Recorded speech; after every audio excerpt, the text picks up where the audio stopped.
Parshat Shelach, in memory of Jared Orchen. We'll study this with Torah portion. Page 167. This is the Parshah. I'm sure that the lawyer has a few questions for us before we even start. I'll wait till we get there. You'll wait. Okay.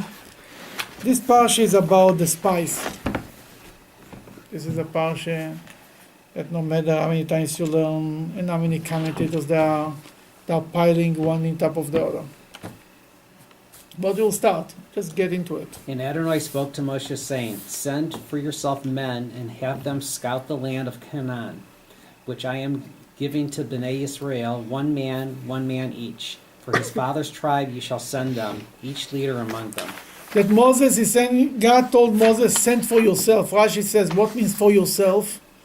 I do not tell you to do it. It's up to you. If you want, send. If you don't want, don't send. That already sounds fishy. Send.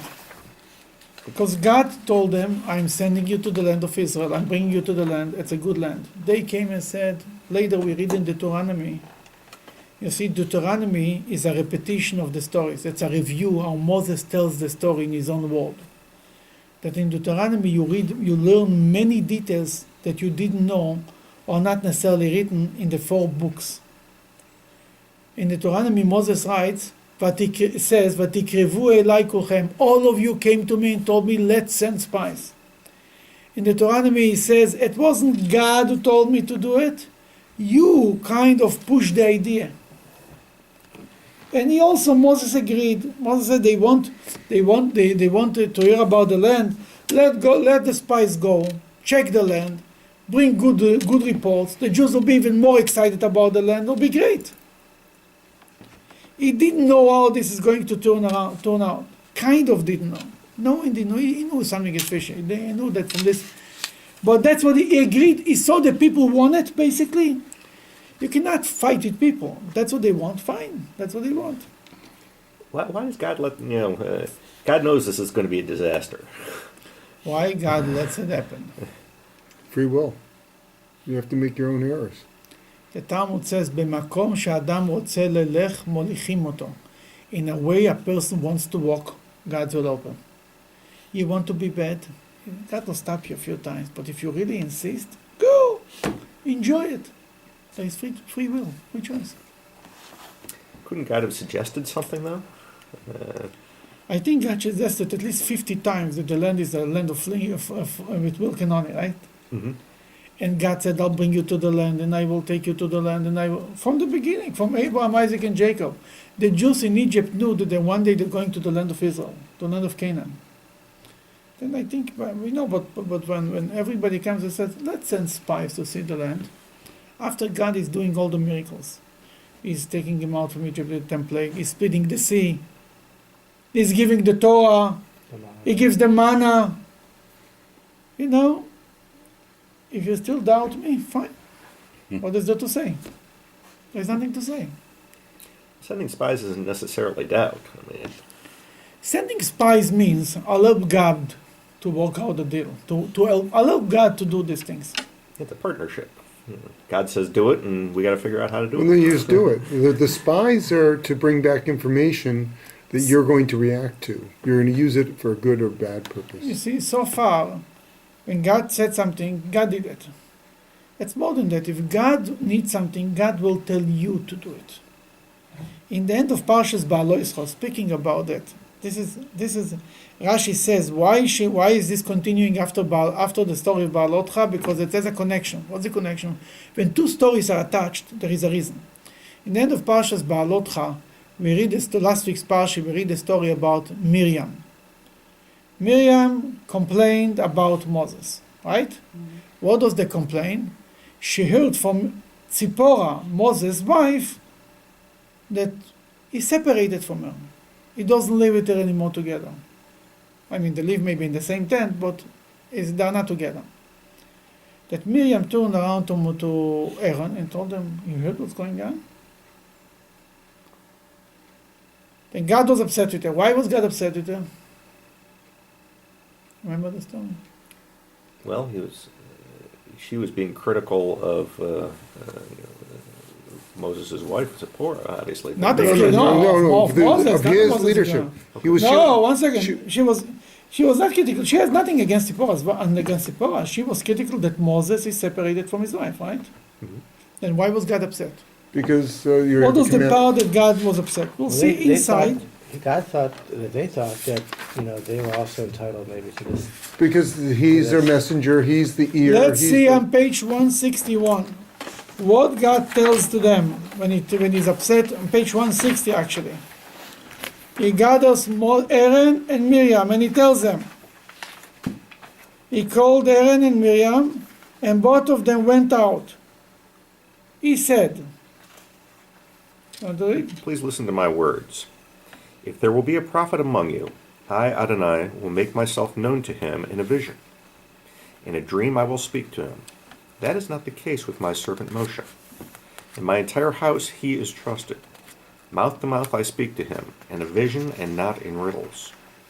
He gazes at the likeness of Adonai, so why are you not afraid? So why you were not afraid to speak about my servant, about Moses? Then what was God upset? Who are you to criticize Moses? If Moses is doing something wrong, so to speak, it's between me and him. Who are you to interfere between Moses? Who are you to say that Moses is doing wrong? Moses is not living with his wife. Maybe it's wrong, but that's between me and him. Right?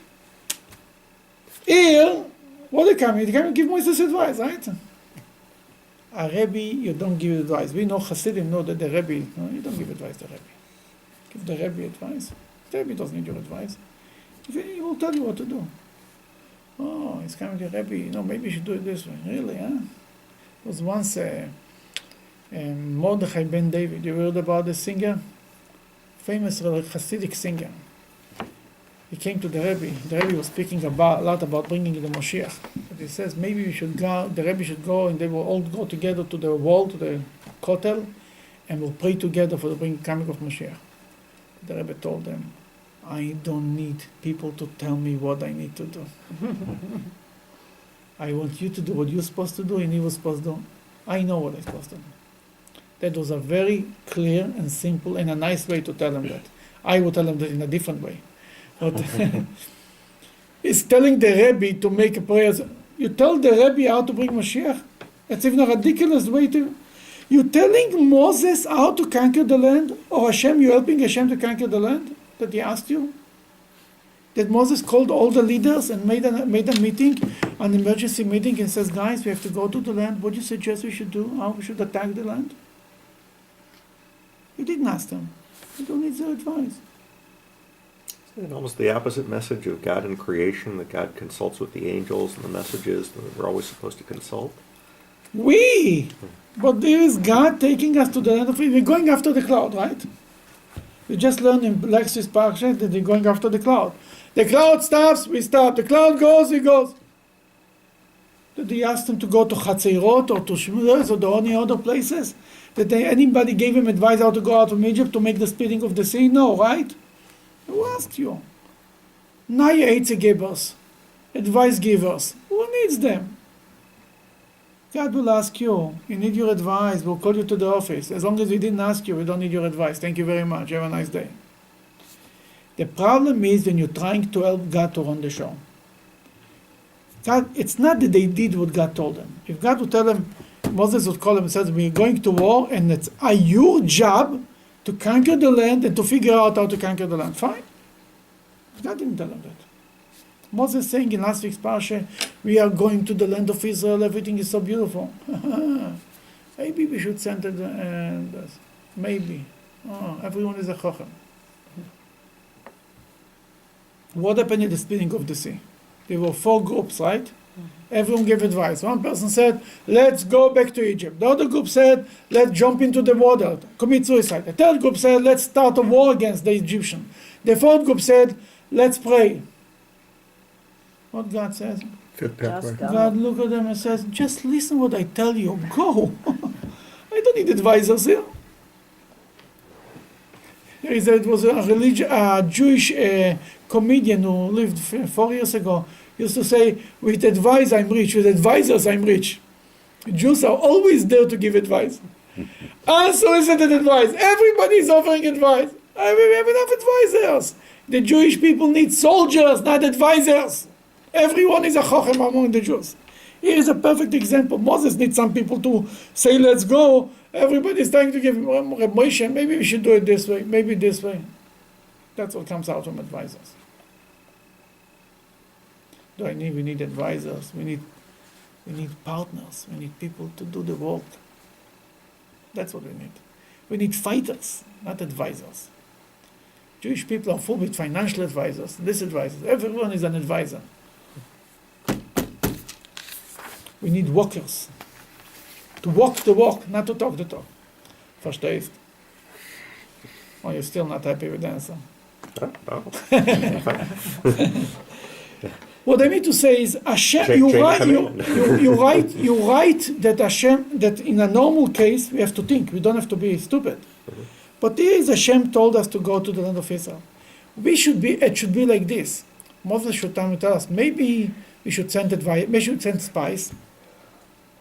And we should be the one to tell Moses, we have faith in Hashem. We don't need spies, who cares? If Hashem tells us to go, we should go. That's what's supposed to be done. That would be the right way of doing things. Here Moses says, let's go. The Jews say, no, maybe not. Why didn't he just make the cloud go a little further? Let's say if Moses has the power to make the cloud. No, You have the power to make the cloud go, but you don't have the power to make the Jews go. And the Jews don't want to go. That's what really happened. If you're not ready, you're not ready. You're not ready. What should you do? People are not ready. You can push. Moses tried to expedite everything, the whole process. He tried to bring them to the land of Israel. He got stuck. They weren't ready. That was all. They were not. That's the problem. Moshe sent. We are on page 168, number 3.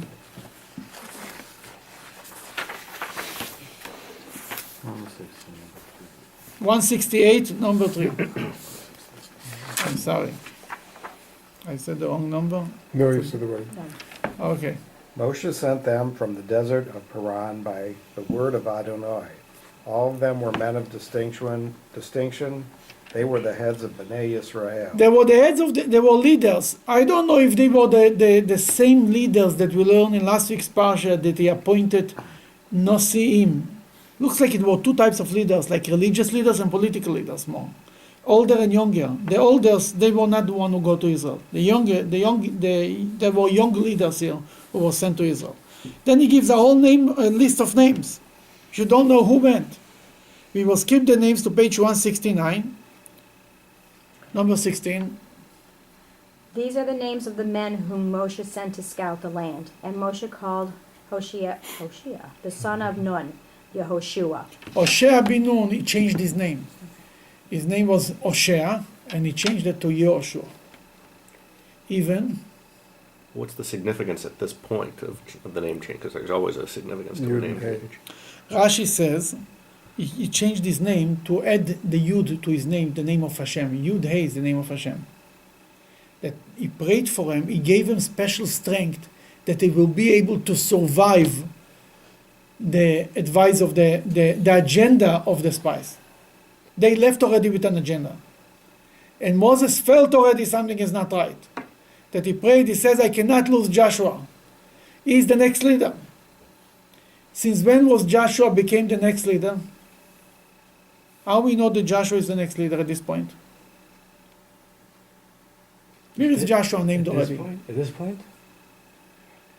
Yes, I remember. He's already at Sinai. He was at the base of Sinai waiting. He was at the base of Sinai. He was the student who was waiting for. Moses went up in Mount Sinai for 40 days. Joshua was waiting right there by the foot of the mountain. And a portion of manna came down for him specially. But he didn't know if there'd be a portion of manna. He stood there anyway. God had Rachmanis on him and sent him manna. I don't know how he would survive. But that's not still a proof that he was appointed to be the next leader. Will we see taking him a leadership job? And by the way, he's already named there Yehoshua. Yeah, we talked with about the Yud. He fights Amalek. Very good. Beautiful. He fights Amalek. How long was the Amalek war after the Jews left Egypt? A few weeks, right? That right in the beginning, Moses tells Joshua, appoints Joshua to be the one to fight the Amalekites. Moses kind of retired, if you want, right in the beginning. First of all, he singled out Joshua as the next leader by appointing him.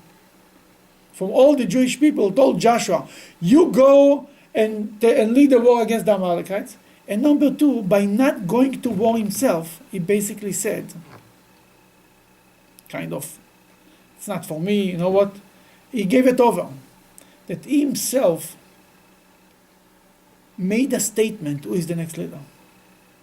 What's the difference between like appointing Joshua as the next general, so to speak? Because David had a general, Solomon had a general. He didn't say he's a general. You see, Amalek was attacking the Jews. Naturally, Moses would have to be the guy to fight it. Not the guy who prays for the people who fight. The guy who fights it. Later, even later in history, when Moses was 4 years older, by Sichon and Og, the two giants, who fought them? Who killed them? Moses. Moses himself.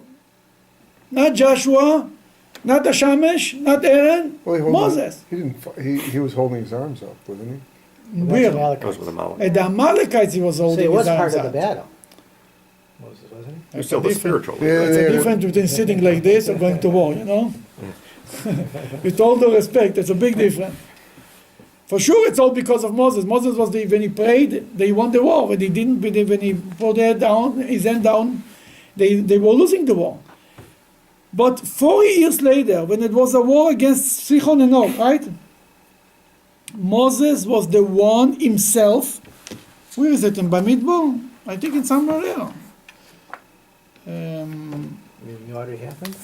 Yes, in Sichon. Where is it?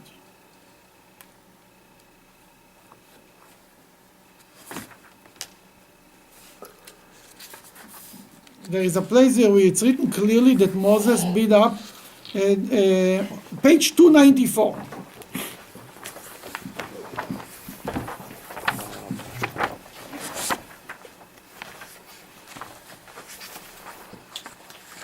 Is it all the same Parsha? No, it's two parshas further. Oh, 294. It was a fight. Look on page number 34. Mr. Garvin, you want to read? Adonai said to Moshe, do not be afraid of him, for into your hand I have delivered him and all his people and territory. Do to him as you have done to Sichon, right? king of the Amorite. Okay, now look in the Rashi, number 35. They killed them. Moshe killed them. Moshe was 120 years old. At the war of the Amalekites, he was 80 years old. That by 120, he was still fighting himself. That by 80, by appointing Joshua, Moses made a statement. He's the next leader. Not just the next general, you understand? Rashi says it there. Rashi says, it's written, God told Moses, remember the Amalekites. He told him, put in the ears of Joshua. And Rashi says, because he is going to lead the Jews into the land of Israel. So to speak, by Moses giving Joshua the job of fighting the Amalekites, he kind of, to a point, retired. To a point. In any case, here he changed his name from Hoshea to Yehoshua. He prayed for him that he should not fall for this agenda. Page 169, number 17. Moshe sent them to scout the land of Canaan, and he said to them, go up this way to the south, and go up to the mountains. See what the land is, and the people living on it. Are they strong or weak? If they are few or many? And how is the land in which they live? Is it good or bad? And how are the cities in which they reside? Are they open or are they fortified? How is the land, the soil? Is it fat, rich, or lean, poor? Does it have trees or not? You shall strengthen yourselves, and you shall take some fruit of the land. Those days were the days of the first ripening of the grapes. Then basically Moses tells them, I want you guys to go there and tell me how things are going. What is going on in Israel? Is it strong? Is there many? How is the fortified cities? And they are not fortified. If they are fortified cities, means that they are afraid. If they are not fortified, means that they are strong enough. They are not afraid. And how is the land? Is it a rich land? A poor? Everything. And bring some food back, right? How is this information any use or value to Moshe? To know who's the enemy. But And I for mean, Moses, he wanted also to try to encourage the people to show them what kind of rich food is. They should want to go there. Moses was using it as a tool to inspire the Jews to get them excited about going into the land of Israel. Land of milk and honey. Yeah. He didn't ask them to bring not milk and not honey, but that's what the goal was. Cohen, would you mind to continue? Okay. They went up and they scouted the land from the desert of Zin until Rehob at the entrance of Hamas.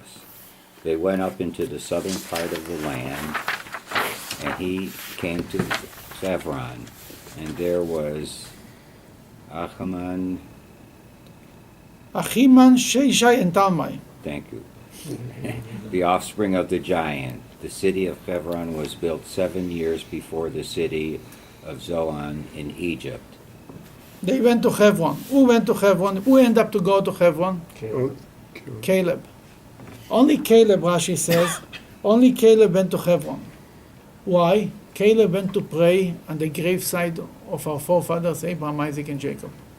He prayed that he shouldn't make a mistake. He shouldn't fall for the agenda of the other guys. He should have the strength to tell the Jews the truth, that it's a good land. That Joshua had the prayers of Moses. Caleb went to pray at the graveside of Abraham, Isaac, and Jacob. It's an old Jewish tradition to go to graveside of tzaddikim to pray, to ask them to pray to God, to connect to God on our behalf. Because there, where there is a burial of a tzaddik, there is the presence of God much stronger. The Shekhinah is much more. Much thicker, if you want. It's easier to connect to God. That's the whole idea. Okay, 173. Go ahead. they came until the valley of Eshcol, and from there they cut off a branch and one cluster of grapes. They carried it between two on a pole, and they took some pomegranates and some figs. Now, what they took from Israel? Grapes, Figs. pomegranates, and figs. These Three. three. 7. 3 of the 7. There is 7 species that the land of Israel is blessed with, and that's the known 7 species of the land. What are the 7? Who knows? Barley, Barley, Barley. Wheat. Wheat, wheat, Wheat. 2, Dates. dates, dates, pomegranates, Pomegranates. grapes, grapes, grapes, and figs, dates. we said dates, Oh, you right? did say that. figs, Figs. and what else? How many we have? I think 6. we repeated it, didn't we?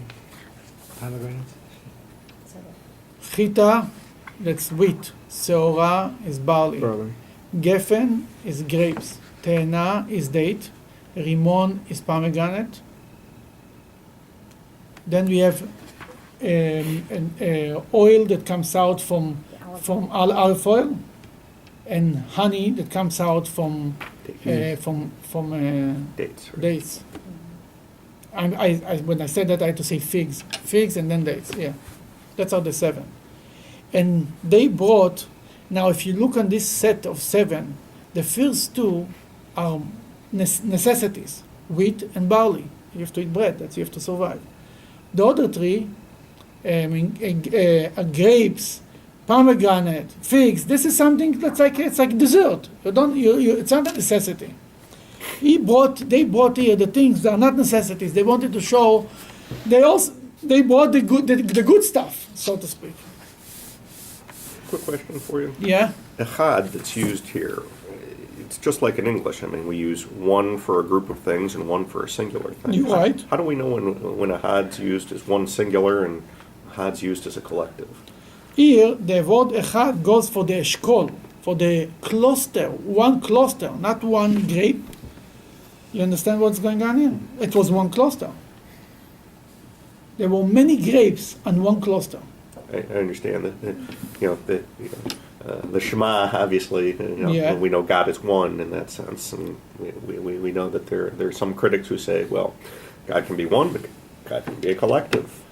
How do we know? What do you mean? Could be a one, it could be a second one? That's what you want to say? Well, three in their interpretation, but Hey. but We don't know what you're talking about. I'll tell you. I'll tell you. The real question is why it's not written about the Shema, Hashem Yachid. God is Yeah. the only one. There is Echad, and Echad means one, could be two. Yachid means singular one, the only one. Right. Why we don't say Hashem Yachid? That's what Rambam says. Rambam, he says Hashem Yachid. Well, that's how he interprets it. Yeah, obviously, but why it's written Echad? Because it gives There you is the free concept choice. that's called no. That's true too. God gives you always a free choice to make mistakes. You want to make a mistake? Go ahead, enjoy it. Don't complain later. But more than that, Echad means the oneness of God. It means that everything in the world is a part of God. That me and you are also part of God. There is nothing outside of God.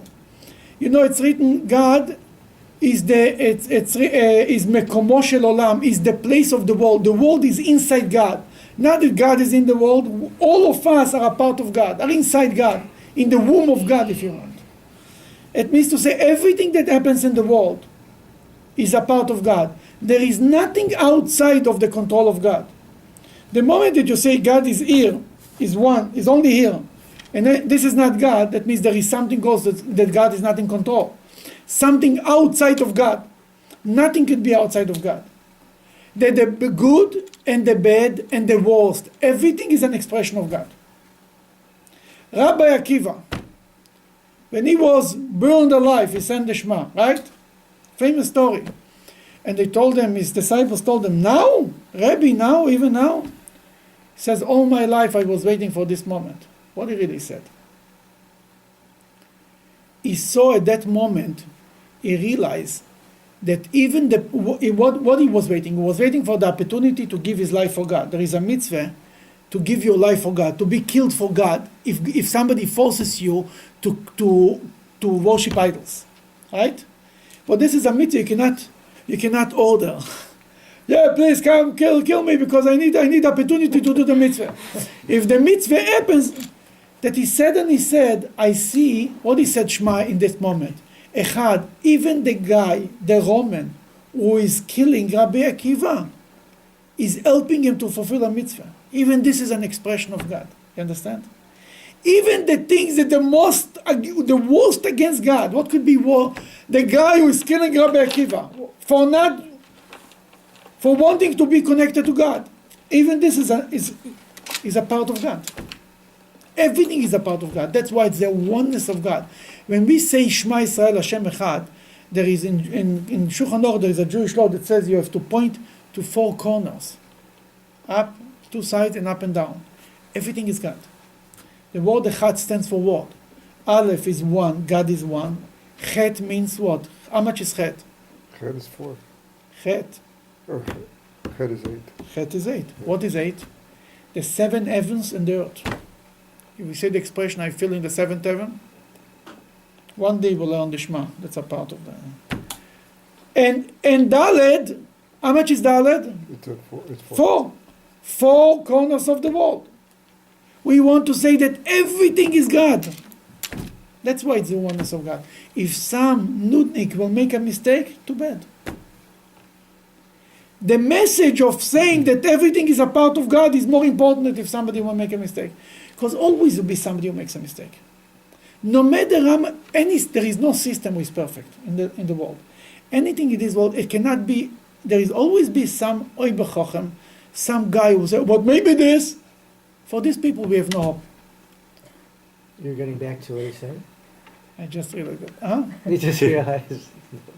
No, something else.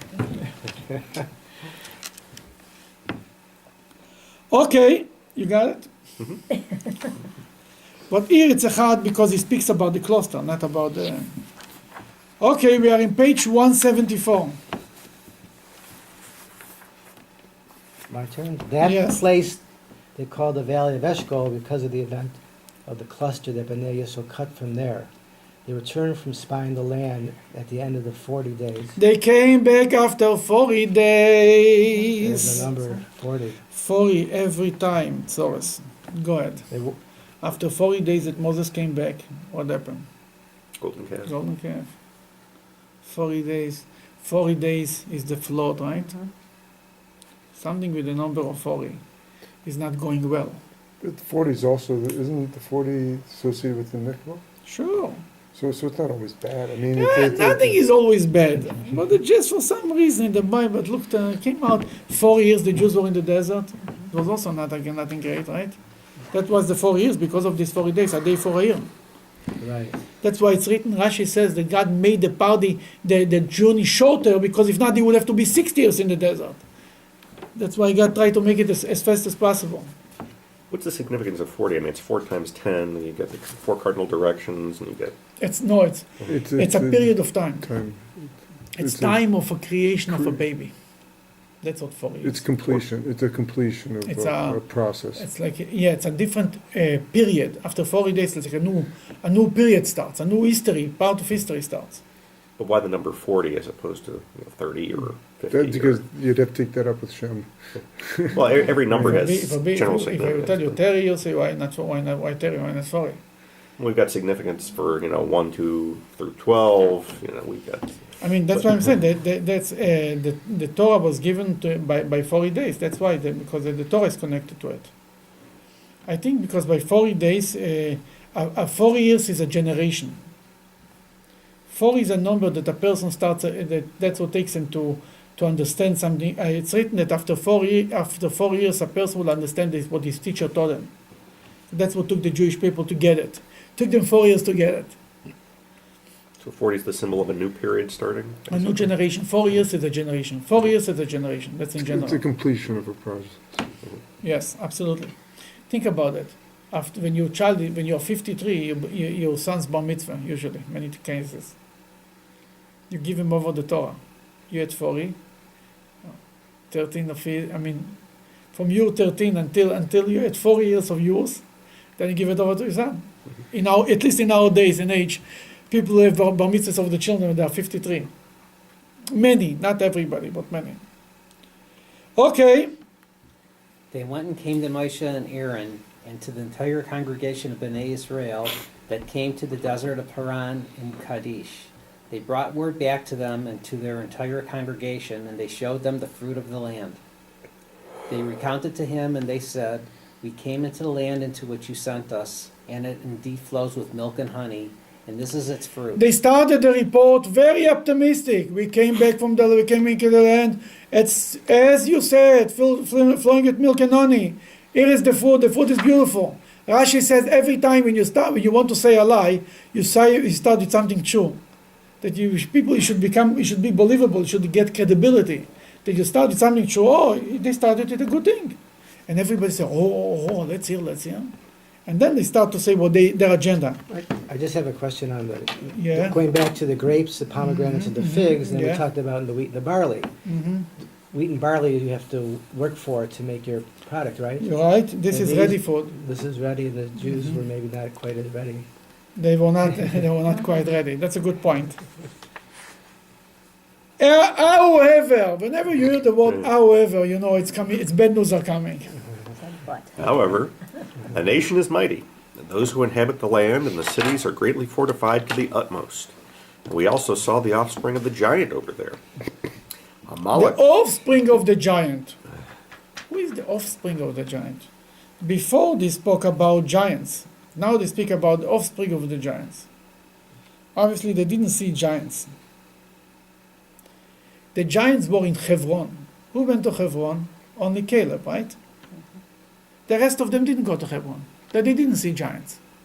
That they say we saw offspring, children of giants. They didn't see anything. They didn't see anything, something to be scared of. Then they come even better. What they mention now? Amalek dwells in the Amalek! southern part of the They land. knew if there is one word to scare the Jews, it's called Amalek. Like in America, you say Iraq, or Al-Qaeda. the guns will go up, or the Al Qaeda. Al Qaeda. If you say today Al Qaeda, everybody says, "Oh, Al Qaeda." Amalek. The Jews were afraid. They just a year before that, they were attacked by the Amalekites. Say, oh, by the way, Amalek, you remember Amalek? You're good friends. They are right there. The Hitti, Yevusi, and Emori dwell in the mountain, and the Canaanite dwell by the sea. See, they didn't even give a conclusion yet. They just gave a report. Oh, it's strong. It's people who are dangerous people, right? When you hear that there are giants, there is Amalek in fortified cities, you want to go there. People don't want to go to war. Why should you go to war? Why should you shed blood? They said to go to Israel will have to be a war, or be a fight. It's not going to happen by itself. That was their conclusion. Okay, Caleb is trying to save the situation. Caleb silenced the people to hear about Moshe, and he said, "We can surely go up to the land, and we shall possess it, for we are surely able to overcome it." Caleb stood up and said, we will be able to do it. Why Joshua didn't say anything? Where's Joshua in the story? Moses prayed for Joshua. Where's Joshua in the story? What do you think? He's standing right by him. Why? He doesn't know how to talk. Doesn't have a mouth. Later, he was a leader of the Jewish people. Actually, he knew how to talk. He knew how to make wars. He knew how to do everything. He was already leading the war against the Amalekites, right? Maybe That he that's could why tell he them. didn't speak. That he could tell them, Amalekites. I know Amalekites. We killed them. We killed them last time. What are you afraid of them? Maybe because he was going to be the leader, like you said. So, He didn't want to. so. So, tell me. Usually wait till the end.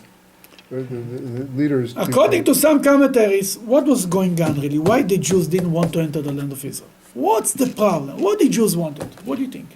Bottom line is they didn't have faith in God's promise. No. To make them such cheapos. No, it was that they had No, it so I- good. They had it so I- good. There were some people like you. You know, you understand, we talk about 2 million people. There is many levels, you know, reasons. Everybody ends up to do the same thing, with the same goal. But the logic behind people, there are different logics because there are different levels of people. Then you're right, some people just that plain didn't have faith in God. It was, yeah, I agree. But part of it's that they're going to. Huh? Part of it was they had it made. They had manna, they had everything they needed. And why Closer was. why trouble yourself? Why rock the boat? Yeah. You know, the guys are going to college and they study, then they don't finish the study. They take PhD, and it's never ending. Because they don't want to have to work. They don't want to deal, they're afraid of dealing with life. Right? Some people, not everybody, but there They is such want the people. D's and not the do's. The D's and the do's, a good point. And and the Jewish people, some people just said, it's good, life is good. There is spirituality. What else you think? What else are the reason? They were very spiritual. They were connected. I mean, they had an experience of. They there was heard news. You know what they heard news? In last week's Parsha, we read a story of 2 prophets, Eldad and Medad, are prophesying in the camp. That the Talmud says, you know what they prophesied? They said, Moses will die in the desert, and Joshua will lead us into the land of Israel. You know what they said? Really, huh? We are not going anywhere.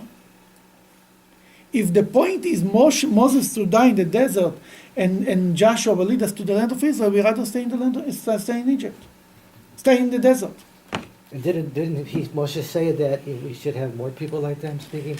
You're right, that's why Joshua was upset, whatever it is. But the Jews, that's the good holy Jews.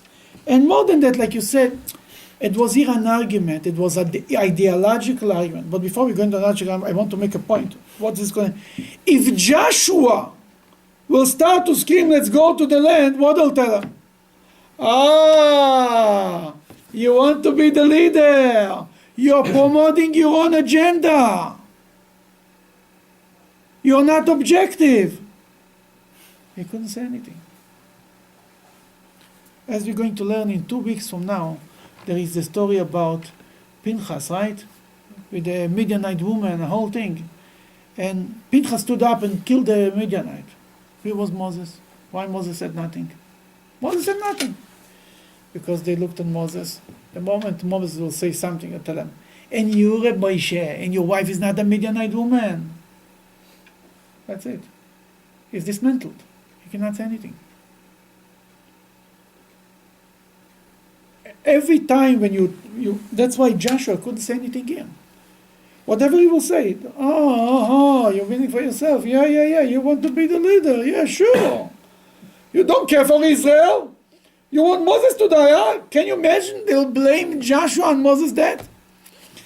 Joshua was done when Joshua heard the news. He told Moses, arrest the two people, right? Kloim.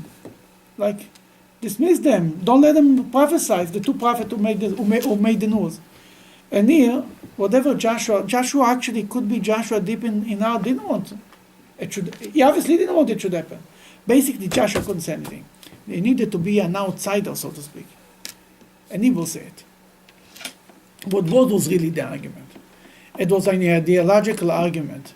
The generation of the desert and Moses. Two philosophies. What's more important? Learning Torah or doing mitzvahs? That's the real argument. In the desert, they learned Torah. They did not do mitzvahs. Most of the mitzvahs they didn't do. First of all, the agricultural mitzvahs, it's always when you come to the land, Then there is many mitzvahs. At the holidays, at Pesach, they did only one Pesach in the desert, right? Last week learned that was the only Pesach they did in the desert. Sukkot, they didn't build a sukkah and the whole purpose of the sukkah is to remember the clouds of glory, right? That to say that they build a sukkah under the cloud of glory, first of all, it's not kosher because it has to rain and be able to be rained. The clouds of glory protect them from rain. That to say that they got out of the clouds of glory to build a sukkah to remember the clouds of glory. I don't think so. It doesn't make sense, right? Then they didn't have holidays. Even the mitzvah, which mitzvah they didn't do? They didn't even do a bris. That mitzvah was off the table in the desert. The desert they learned Torah. They were busy. That Moses. Life was amazing. They were in yeshiva. One big huge yeshiva with good food, not like in other yeshivas, some yeshivas better. Manna. But it was like a yeshiva. Manna was never enough. They ate, but they were never satisfied. They were a little hungry. You ever saw young people, college students, you give them a meal, they will always eat. It could be 4 o'clock in the morning, it could be whatever the time is. They're always ready to join you for a meal, no matter what the time is. I remember in New York in 770, after a wedding or a mitzvah, somebody used to bring the leftovers to the yeshiva there. 2 o'clock in the morning, you don't know from where and from where. Suddenly 100 guys are showing up. How they heard about it? How they know? They came, the food was gone, everybody disappeared. They're gone again. Here you're sitting in the desert, manna is there. Moses, the greatest teacher of all Jewish people ever, right? Moshe Rabbeinu is named Moses our teacher, not Moses our king, not Moses our prophet, Moses our teacher. He's right here. They learn Torah. Moshe said, learning Torah is not the goal. The goal is to enter the land and practice the mitzvahs. Is it the goal to be a yeshiva student all life? Or the goal is to be to go into the working life, to the world, to be a lawyer and a doctor and a businessman, and to deal with life, and serving God, practicing the mitzvahs. Torah is the most important thing, or mitzvah is the most important thing. This is an argument that went on in Jewish history forever, right? What's more important, Torah or mitzvot?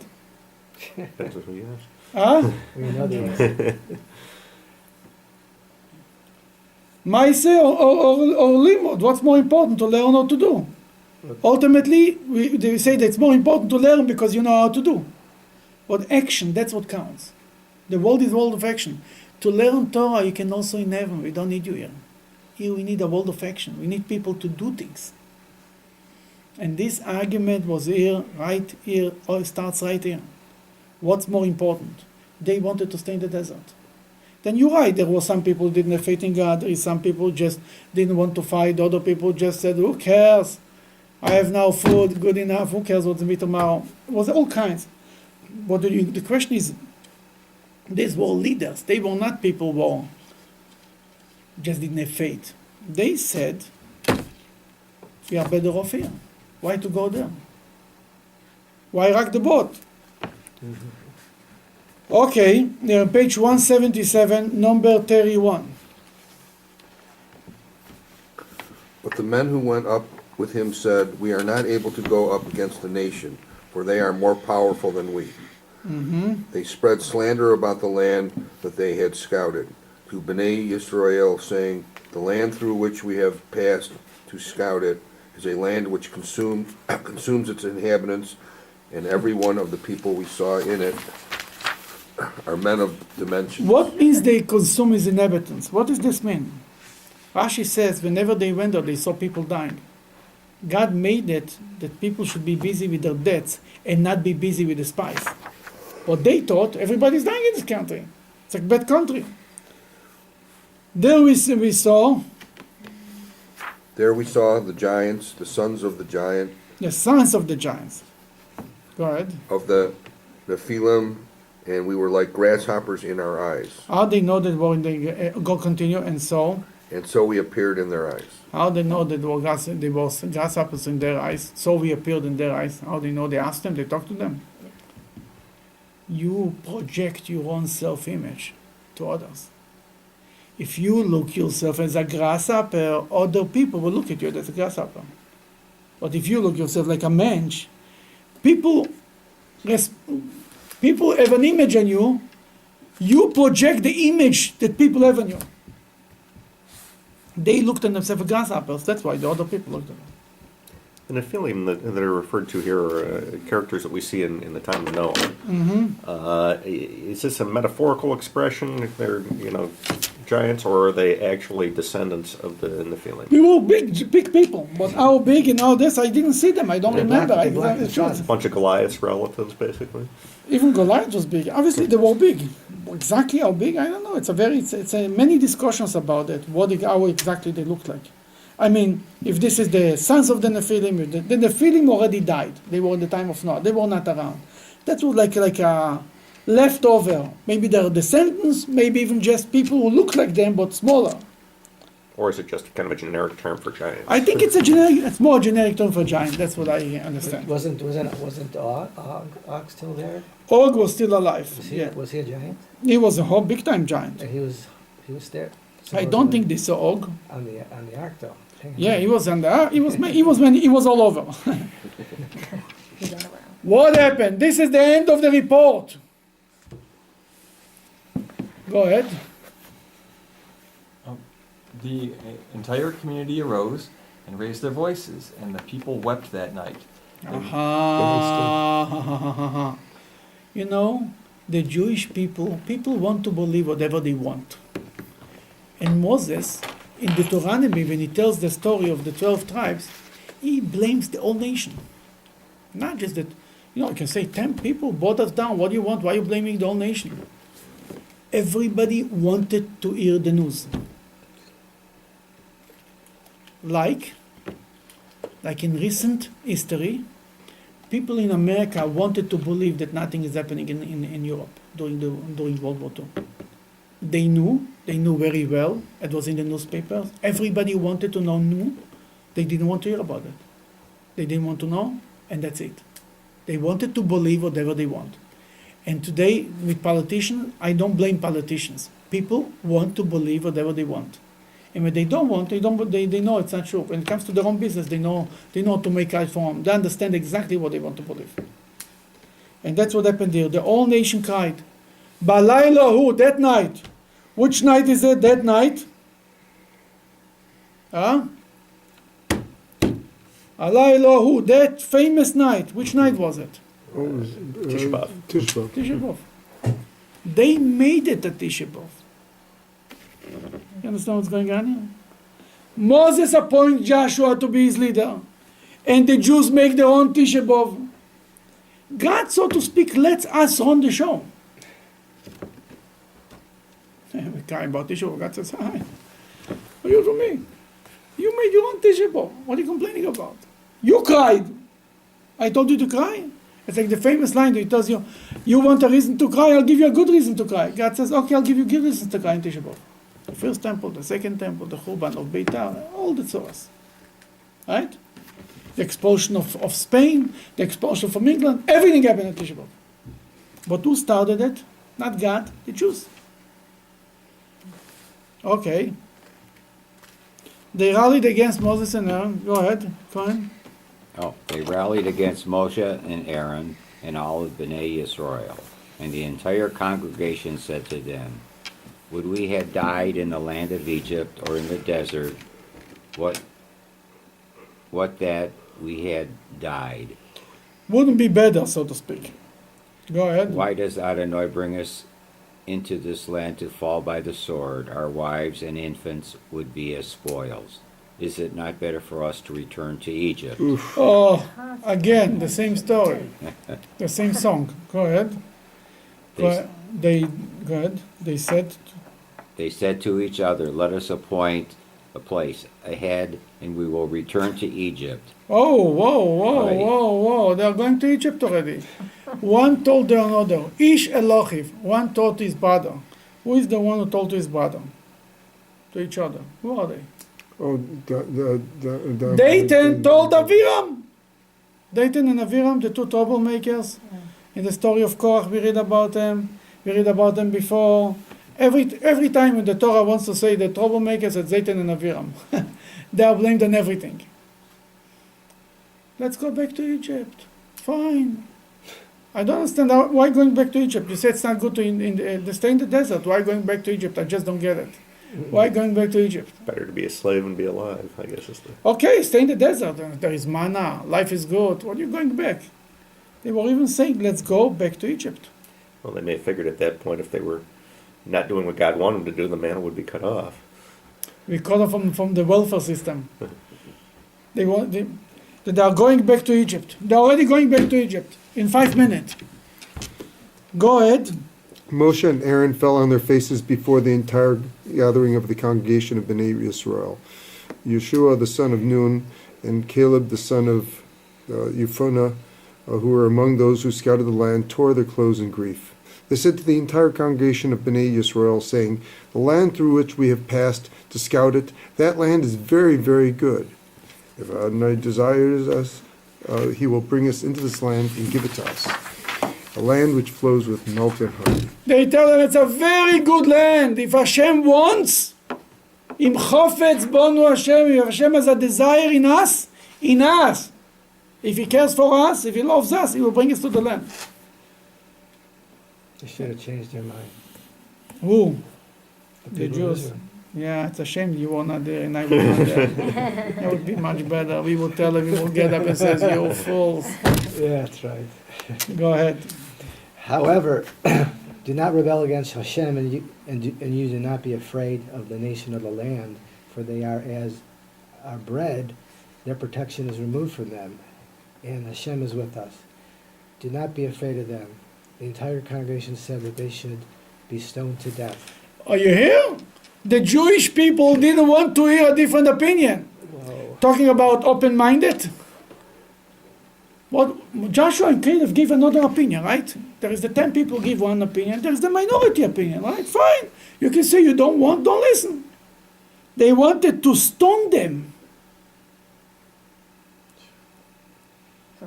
Who they wanted to stone? They didn't want to stone Moses. They wanted to stone Joshua and Caleb. That's what it says here. But why? Because they didn't like the report. That's going to help things? Well, obviously not. They tore the clothing. By tearing the clothing, they made a strong statement that this is bad. And when people want to go the bad way, they don't even want to hear anybody saying differently. And if somebody says differently, they're ready to stone. Then Moses and Aaron are saying nothing. Moses and Aaron is like they're falling out of places. They say, Moses and Aaron are not, so far didn't say anything. You see what's going on here? They gave the report. Then Caleb screamed, it's not going to happen. Then the whole nation is crying. And they say, let's go back to Egypt. And Moses and Aaron said nothing. Joshua and Caleb says, no, it's a good land. It's a good place. And the nation is ready to stone them. Where we read about another stoning that they wanted, that somebody said they will almost stone me. Who said it? Moses did. Moses said by the first Aaron. time, Moses said, when they wanted water, right after they left Egypt, Moses says, Oit me'atus koloni, in a little bit they will stone me. God told them, go. They will not stone you, don't worry. But looks like with Joshua and Caleb, that was real business.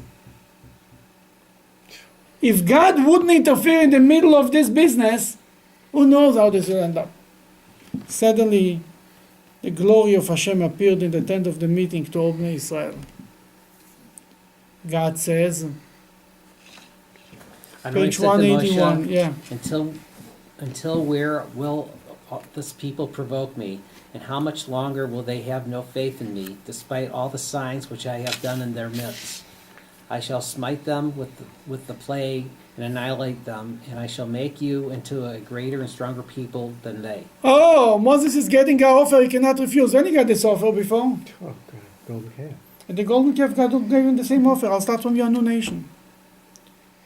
Moses now is already a professional. He already had to argue this time, first time once. What is Moshe's best argument? Moshe said to Adonai, but Egypt will hear that you, in your might, have brought up this people from among them. They will say concerning the inhabitants of this land, they have heard that you, Adonai, are among this people who appears to them eye to eye or face to face. You, Adonai, your cloud stands over them. In a pillar of cloud you go before them daily, and in a pillar of fire nightly. If you kill this nation like a single man, the nations will say, they who have heard your reputation as follows. It is because of Adonai's inability to bring his people into the land that he swore to them that he slaughtered them in the desert. Aha, Moses is using the best argument. That could be. It'll look bad to the Gentiles. Exactly. What are they going to say? Well, we will forgive you, God. We are good people. We will forgive you. You know, the Jews will do whatever they do. What's the world going to say? What the world said in the Holocaust. Where is God? This is the chosen people. Moses used the best argument. What are the neighbors going to say? You know, I tell your child, well, I will forgive you, but Ashanda and the people, it's an embarrassment.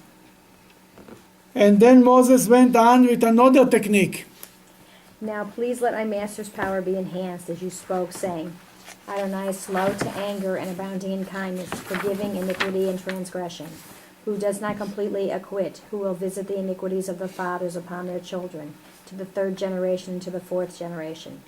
Please forgive this people according to the magnitude of your kindness, and as you have borne this people since Egypt until this time. Adonai said, I have forgiven them, just as you spoke. Oh, he said the 13 attributes of mercy, right? He used this ammunition. And God, in this line we say on Yom Kippur 1,000 times, Slach no, number 19, number 20, Slach no lavoi no mazeh, forgive the Jewish people as you carry them from Egypt until now. And Hashem said, we say this line, Vayomer Hashem salachti kitvarecha, we said Yom Kippur by Kol Nidrei 3 times. And Hashem said, I have forgiven you for the sins 3 times. Because that's what Hashem forgiven to the Jewish people. We gave them a second set of tablets was Yom Kippur. It was actually forgiving them on Yom Kippur. What this word here, maybe you, 17, please let my master's power be enhanced. Well, how can you enhance God's power? By controlling his anger, so to speak. To forgive takes more power than to destroy. To control yourself from your anger takes more power than to act on it. Then God said, I'll forgive them. Ulam, but... Go ahead. However, just as I live and the glory of Adonai fills the entire land, for all the people who see my glory and my signs, which I have done in Egypt and in the desert, and they have tested me these 10 times, and they have not listened to my voice. Were there 10 instances? The Torah says 10. You can trust God. That was 10. And 10 is a general number. There probably were more small events. Basically, he told them, this generation will not enter the land of Israel. It wasn't a punishment.